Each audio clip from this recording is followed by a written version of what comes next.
Welcome to Kenton's videos. Enjoy the video.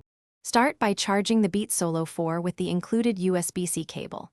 Charge until at least 20% battery shows before pairing. Place the headphones on a flat surface and open the ear cups if needed. Press and hold the power button for 5 seconds to power on and enter Bluetooth pairing mode. Keep your phone or computer within 10 meters to avoid dropouts. Stay near a clear line of sight to reduce wireless interference during setup. On your phone or computer, open Bluetooth settings and enable Bluetooth. Scan or refresh the device list until you see Beats Solo 4 appear.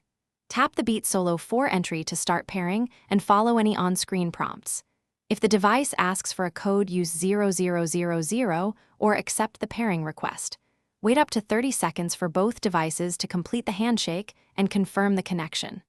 Once paired, test audio playback immediately to verify a working link. If pairing fails, first forget the Beats Solo 4 entry in your device Bluetooth list. Turn Bluetooth off and on again on your phone or computer, then retry pairing. For stubborn issues, reset the headphones by pressing power and volume down together for 10 seconds. After the reset, power on and repeat the pairing steps calmly. If problems persist, open the Beats app to check for firmware updates and follow its prompts. Finally, ensure the headphones have at least 20% battery during troubleshooting for reliable results. Thanks for watching. Consider subscribing if we helped you.